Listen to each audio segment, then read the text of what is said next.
Dani Álvarez, usted lo sabe, es nuestra fisioterapeuta de cabecera aquí en Noticieros Cable RB. Y bueno, recientemente no había venido, pero es nuestra amiga de siempre. Y hoy con un tema bien interesante hablaremos de las enfermedades neurodegenerativas y cómo pues incide tu profesión en ellas, Dani. Hola, primero que nada, buenos días. Es que ya eres de casa, por Ya eso. sé. Sí, la verdad es que es un tema que últimamente lo hemos descuidado bastante en general. O sea, en el área médica se ha descuidado un poquito. Creo que tenemos ratito que no se hablan sobre enfermedades neurodegenerativas y otra vez hasta aparece de repente, muchas veces dicen, ¿no? Así de que es que está de moda. Sí, suena burdo porque no Sí, sería una moda que nos gustaría, ¿verdad? claro. Pero así como de repente hay un mes, y eso no me van a dejar mentir los médicos, hay un mes que todo mundo le duele las rodillas, ¿no? Y son un chorro de operaciones de rodillas. Y el siguiente mes operaciones de tobillo. Y el siguiente variado, ¿no? Pero pues hay como ratitos, no sé qué se deba, que hay ratitos en los que como que es el boom de algo. Y últimamente eso hemos visto mucho en la clínica. Tenemos ya aproximadamente como unas 4 o 6 semanas que tenemos pacientes con enfermedades neurodegenerativas. ¿Qué podemos entender por este tipo de enfermedades y cuáles son algunos ejemplos, Dani? Bueno, para empezar, una enfermedad neurodegenerativa, como bien menciona el nombre, viene de lo que es la parte del cerebro, neurológica. Aquí pues obviamente participa de ley el neurólogo. Nosotros no podemos diagnosticar un padecimiento neurológico si no tienen un antecedente de un médico neurólogo. Digo, aclarando, no se vayan a enojar los médicos en rehabilitación. Adelante. Y pues obviamente se les hacen diferentes pruebas, ¿no? Desde lo que es una resonancia o una tomografía para saber cuánto daño hay en el cerebro, porque normalmente pues estas sí vienen completamente su origen es cerebral. Sí. Entonces, primero, pues, hacer los estudios necesarios para que investiguemos lo que es el daño que está sucediendo neurológicamente, ¿no? Pues las enfermedades neurodegenerativas pues son porque matan neuronas, Sí. que hacen que empiecen a aparecer síntomas, por lo cual sus efectos son visibles progresivamente.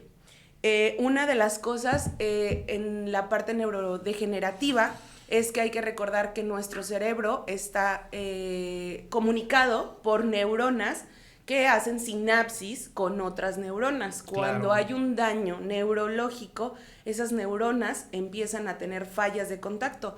Bien simple y bien sencillo, es como cuando tenemos un switch, ¿no? Tenemos un switch, tenemos un canal de luces y si uno no funciona correctamente ahí estamos como hasta atinándole, ¿no? Aquí tantito no, y le vamos a picar un poquito más y ay no porque ya se pasó. Las enfermedades neurológicas más comunes son el Alzheimer, Sí. lo que es el Parkinson, que también se ha descuidado un chorro, esclerosis múltiple y esclerosis lateral amiotrófica, que Ajá. son dos enfermedades diferentes, y las enfermedades musculodegenerativas, perdón. Y aquí hay otra que también es la ataxia y una que es muy común que se llama coreana de Hunket. Uh-huh. Estas dos no son tan comunes en América Latina, pero sí puede suceder, o sea, no se descarta.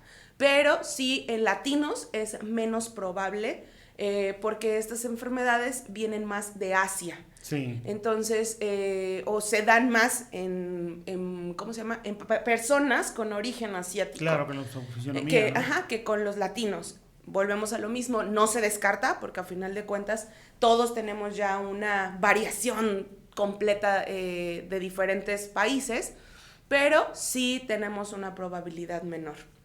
Entonces aquí sí es súper importante empezar a revisar lo que son los síntomas. ¿Por qué? Porque cualquier enfermedad neurodegenerativa atendida a tiempo, podemos vivir un periodo larguísimo de vida con una buena calidad de vida. una enfermedad que no es detectada a tiempo, como cualquier otra enfermedad, así sea diabetes, sea cáncer, sea hipertensión, obesidad, pues cualquier enfermedad que no es detectada a tiempo, pues obviamente vamos teniendo más complicaciones. Pero aquí hay dos cosas. Una cosa es que se diagnostique, pero la otra es que se trate de forma correcta y eficiente, que es la parte que te toca a ti. Una parte súper importante obviamente es la rehabilitación, sí, pero otra parte también muy importante es los medicamentos. Así es. ¿Por qué? Porque los medicamentos lo que van a atacar es que no van a detener el que ya no haya una sinapsis. Eso está súper clarísimo y hay que tenerlo súper claro. Pues por eso se llaman neurodegenerativas, ¿no? O sea, son irreversibles. Exacto. Pues. Ni porque consumamos cannabis, ni porque... no, o sea, no hay magia alguna que haga una... que retroceda el padecimiento. Podemos hacer que sea más lento o podemos llegar a detener un poco, pero en parte pues va a seguir siendo progresivo a final de cuentas. Pero la parte importante es la parte médica, porque aquí sí es súper importante el que el médico pueda encontrar la dosis correcta, porque hay que recordar que cada paciente es diferente y no porque a fulanito le funcionó el paracetamol para el dolor y a fulanito le funcionó el ibuprofeno para el dolor. No, todos somos diferentes. Entonces, las dosis tienen que ser correctas y aquí se tiene que ir para que una dosis más o menos se vea que realmente está haciendo efecto, no es ni a la semana ni a los 15 días. Tardamos aproximadamente entre 30 y 60 días para ver que realmente la dosis es la correcta. Y en ese trance de las dosis, pues obviamente el paciente va a tener picos, como buenos como malos. Sí. Pero también esta parte, pues trabajar en equipo, como ya lo hemos mencionado muchas veces, que es la parte que sí nos corresponde a nosotros, que es la parte de la rehabilitación. En esta parte nosotros entramos con la coordinación, la propiocepción, lo que es ganar masa muscular, porque cualquier enfermedad neurodegenerativa y crónico-degenerativa, también diabéticos, hipertensos, obesidad, por la enfermedad, lo primero que se come en nuestro cuerpo son los músculos. Sí. Y hay que recordar que si nosotros no tenemos unos buenos músculos, pues obviamente cualquier caída va a hacer que nos fracturemos. Cualquier caída va a hacer que nos cueste más trabajo levantarnos. Entonces, es muy importante también saber cómo caernos, porque no nada más es caernos por caer, sino pues los reflejos, ¿no? Que de por sí ya conforme vamos avanzando, los reflejos se van perdiendo, pues también es importante que sepamos todavía sobre reflejos. Entonces, sí se trabaja toda esta parte. La mayoría de las enfermedades neurodegenerativas, con la única que no podemos hacer gran cambio es con el Alzheimer. Esa sí.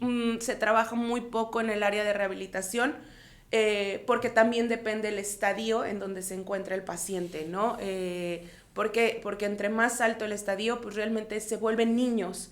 Entonces, pues ahí ya ni siquiera nosotros nos reconocen. Si no reconocen a la familia, pues menos a nosotros. Así es. Oye, por ejemplo, y en casos específicos, como por ejemplo en el Parkinson, ¿qué hacen ustedes, El Dani? Parkinson, la parte pues primordial es pues el ejercicio para que agarren fuerza, ganen músculo, mejorar la propiocepción, mejorar el equilibrio, se vuelven muy torpes las manos, entonces empiezan a ya no tener ni siquiera para poder escribir, para abrir una botella de agua, o sea, cosas muy básicas que diríamos, ay, ¿cómo se le olvidó? No es que no se le olvide, es que simplemente las manos se vuelven rígidas y se vuelven torpes al hacer diferentes actividades básicas de la vida diaria.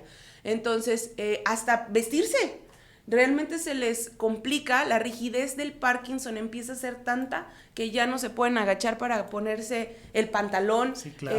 Ya no pueden levantar los brazos para ponerse una playera, o empiezan a ocupar ayuda para poderse empezar a vestir. Entonces, en el Parkinson, hay muchísimos cambios, desde la parte de los reflejos, la propiocepción, el equilibrio, ganar masa muscular, empezar lo que es la pinza fina y la pinza gruesa. La pinza gruesa tiene que ver con todo lo que hacemos con toda la mano, y toda la pinza fina, pues todo lo que hacemos con los dedos de la mano, ¿no? Entonces, esa es una parte súper importante. También el mantener la coordinación. En la clínica se les ponen ejercicios desde que estén leyendo una tarjetita mientras están haciendo una actividad para que empiecen a coordinar.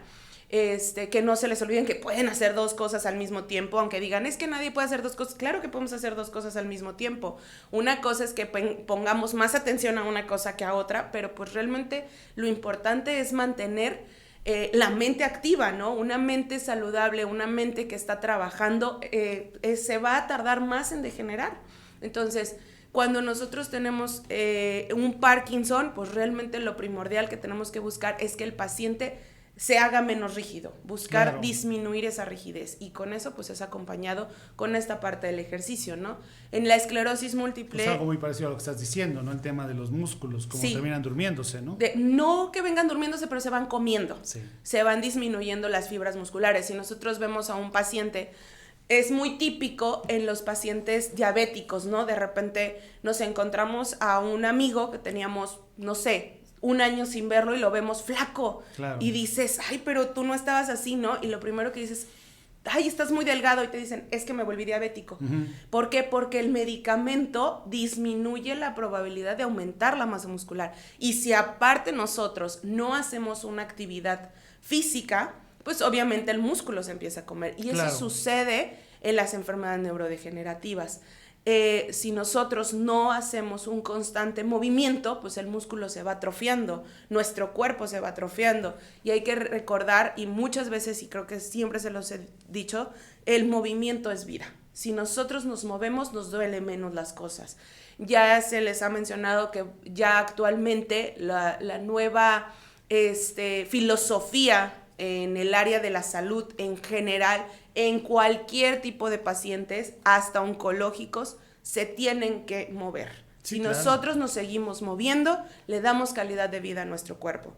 Si nosotros nos quedamos en cama, pues la cama te come, la cama completamente acaba, porque aparte hay que recordar que estar en cama también trae diferentes contras en general, desde lo que es una herida, desde lo que es una úlcera, lo que son llagas, y pues entonces vamos evolucionando ya no nada más de la enfermedad, sino de las cosas o las consecuencias. Sí. Oye, y hay una parte, bueno, en realidad no te toca tanto, pero sí en la experiencia, sí, las edades de estas personas enfermas, se empieza a cortar esta brecha entre la senectud, los adultos mayores, o gente madura que empieza a tener estos problemas de neurodegenerativos? Anteriormente se sabía que mayores de 65 años eran propensos, ¿no? Pero ha cambiado tanto nuestra alimentación, nuestro estilo de vida, volvemos a lo mismo, el no caminar, ¿no? O sea, también se los he dicho muchas veces en hincapié de decir, no porque camine y lleve a los hijos a la escuela, y no porque camine todo el día en el trabajo, eso no significa hacer una actividad física. ¿Por qué? Porque tenemos que estar acompañado de pesas o de mancuernas, algo con peso, y si no tenemos mancuernas en casa, pues una botella de agua de 600 mililitros, ponerle agua, tierra, arena, lo que quieran, y eso es un peso, eso es algo básico, ¿no? Que podemos imaginar en casa. No tenemos liga y la liga es cara, vayan y compren un elástico en cualquier mercería, y también algo similar. Lo importante es que tengamos 30 minutos de cardio, caminar, subir escaleras, pero dedicarnos a eso, es no tener celular, no tener distracción, no estar con la comadre platicando, porque realmente entonces el cuerpo se concentra en lo que la comadre está diciendo, y en lugar de estar haciendo un ejercicio, ¿no? Y de 20 a 30 minutos de hacer un poco de peso, de ejercicios con peso. Hasta nuestro propio cuerpo es peso. Y ahorita es tan fácil ya tener esa actividad. ¿Por qué? Porque ponemos en YouTube una actividad de 40 minutos, de 30 minutos, en donde se involucre un poco de cardio y un poco de peso con nuestro propio cuerpo. Así y entonces ya podemos empezarnos a mover. Pero sí es importante que nos empecemos a mover, ¿no? Entonces, regresando a la pregunta, actualmente ya no ve edades, ya no es, es porque ya le tocaba, ¿no? Porque tiene 70 años. No, actualmente ya no hay una incidencia tan fuerte hasta en personas de 40 años y más. ¿Por qué? Porque nos descuidamos demasiado, ¿no? Y últimamente hasta parece como de esas que te hacen como clic, ¿no? En esta semana yo creo que fácil como 5 personas fue de que no es que... no porque los medicamentos no son caros, no porque el médico es caro, no porque el ir a rehabilitación es caro. ¿Y en qué momento nos vamos a prestar atención? Si de jóvenes no nos pusimos atención, hay que recordar que todo eso nos va a repercutir en la vejez. Entonces, aquí la pregunta es, ¿cómo queremos llegar a nuestra vejez? ¿Qué estilo de vida queremos para llegar a nuestra vejez? Yo les he puesto un chorro de veces el ejemplo de mi viejito de 95 años que me sigue caminando, me sigue haciendo ejercicio, es una persona, ya no, obviamente ya no es activa porque pues a los 95 años su pretexto es ya estoy viejo, claro. Pero pues lo importante es que se sigue moviendo y es independiente, no se baña solo, bueno, más bien se baña solo pero alguien lo vigila. ¿Por qué? Porque a él le gusta bañarse solo, ¿no? Porque todavía lo puede hacer. ¿Cuántos queremos llegar a los 85 años? Ya ni siquiera me voy a los 90. A los 85 los 80 años. Te vas muy lejos también. Y decir, quiero ser independiente. ¿Cuántas personas no a sus... y los tengo en la clínica, o sea, ni siquiera es de que los ve en la calle, ¿no? Que tienen 50 años y usan el bastón en la calle porque tienen miedo para caerse. Y ya ni siquiera nos vamos más arriba. Entonces, aquí la parte importante de lo que es las enfermedades neurodegenerativas, porque también nosotros vamos degenerándonos, solo por el simple hecho de que vamos creciendo, vamos perdiendo, pues desde lo que son los reflejos, nos volvemos más torpes en ciertas cosas, y eso es natural, pero si nosotros mantenemos un cuerpo activo, vamos haciendo que nuestra calidad de vida a futuro sea mejor. Sí, una gran apuesta y un gran ahorro precisamente en esas facultades, ¿no? Para seguir manteniéndolas.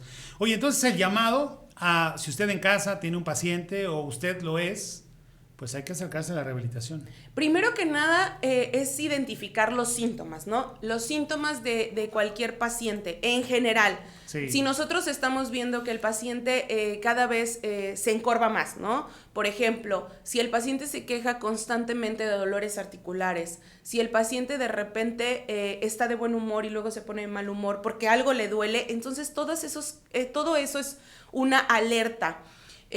Bueno, ahorita aquí en Rodo nos puso lo que es la planilla del por qué nosotros o la importancia de la rehabilitación, ¿no? Lo que es el control motor, la marcha, el equilibrio, la propiocepción, la sensibilidad que se altera muchísimo, que es cuando detectamos los cambios climáticos, la postura, porque entre más nos agachemos, pues más probabilidades tenemos de caernos, la estabilidad, que obviamente pues viene por la postura y el equilibrio, la regulación del tono muscular, que tiene que ver con lo que es el aumento del músculo, la fuerza muscular, que la fuerza muscular y el tono sí están en conjunto, pero no es lo mismo. Correcto. La coordinación y la movilidad. Todos esos son los beneficios que se obtienen al momento en que nosotros acudimos a rehabilitación. En general, no nada más en pacientes con una enfermedad neurodegenerativa ni una enfermedad crónico-degenerativa. Son beneficios que se van a obtener. Y hay que recordar que una de las cosas principales de la rehabilitación es la prevención. Entonces, si nosotros ya tenemos un diagnóstico porque tal vez no tenemos el 100% del diagnóstico, ¿no? Nos dijeron, probablemente es Parkinson, probablemente es una ataxia, probablemente es una esclerosis, y nosotros empezamos a acudir a la rehabilitación, nosotros no nos vamos a enfocar en su diagnóstico, nos vamos a enfocar en las debilidades que tiene para hacerlo fuerte. Claro. Porque hay que recordar que una parte importante, que aunque el cerebro se esté apagando en una parte, hay neuronas activas que hacen sinapsis para poder cubrir lo que se está muriendo. No quiere decir que esta parte que se está muriendo va a regenerarse, no. Pero sí las sinapsis que existen y que están vivas, sí pueden hacer nuevas conexiones. Y eso sucede mucho en los pacientes, por ejemplo, embólicos.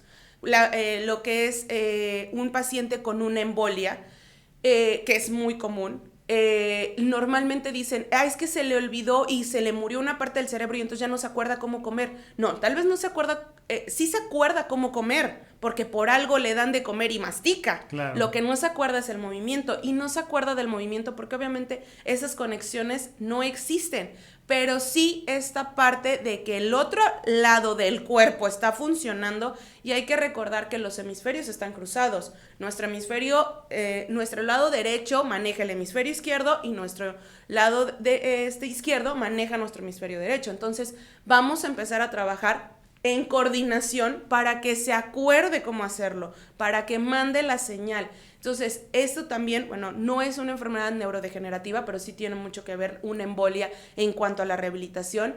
Y aquí es un llamado a los médicos. ¿Por qué? Porque entre más rápido un paciente embólico acuda a rehabilitación, hay que recordar que los primeros 30 días después de una embolia son vitales. Son básicos, claro. Vitales. Si nosotros hacemos un cambio inmediato en cualquier enfermedad, empezar a darle una actividad, el cerebro empieza a trabajar más rápido. ¿Por qué? Porque entre más tiempo nos tardemos, pues entonces el cerebro se va a seguir comiendo. Hay que contraatacarlo. ¿Con qué? Pues con movimiento. Así es. Entonces, ya lo había mencionado que tenemos un plan en la clínica del adulto mayor. Cualquier adulto mayor, ni porque no tenga una enfermedad neurodegenerativa, ni crónico-degenerativa, ni se sienta mal, el simple hecho de mantenerlo activo. De hecho, ahorita tenemos 2 pacientes en la tarde que van a hacer ejercicio todos los días, de 3 a 4 veces a la semana, 35 minutos. Y hemos visto un cambio increíble, y no tienen tanto, tienen 3, 4 semanas, y se les nota muchísimo el cambio de cómo llegaron con bastón, y ahorita nada más lo traen pues por traerlo, sí, ¿no? Por costumbre. Por ¿no? costumbre, pero cualquier persona que ya no haga una actividad física y acuda a realmente, ni siquiera, y como se los he dicho, porque tenemos otras 2 pacientes que se les dejan los ejercicios cada semana, solo van una vez a la semana, se les dejan los ejercicios y ellas los hacen en casa. También tenemos esa opción, pero es importante que aprendamos que el movimiento es vida. Claro, en cualquier enfermedad, y más en esta que poco a poco pues se va ahí apagando el cerebro. Claro. ¿No? Dania, pues muchas gracias por esta, pues ahora sí que no fue entrevista, fue realmente una cátedra del impacto de la terapia física en las enfermedades neurodegenerativas. Y no olvide usted que Dania tiene su clínica ahí en Héroes Potosinos, casi llegando a la calle Victoria, en el centro de Río Verde, donde no hay muchos problemas de estacionamiento. Dania, un gusto. Gracias. Y si quieres, bueno, aunque ya lo abordamos hoy, pues si quieres en la próxima, las enfermedades degenerativas, no neuro, sino las degenerativas que conocemos todos. Claro. ¿Te parece? Me parece muy bien. Bueno, Dania Álvarez, nuestra fisioterapeuta de cabecera.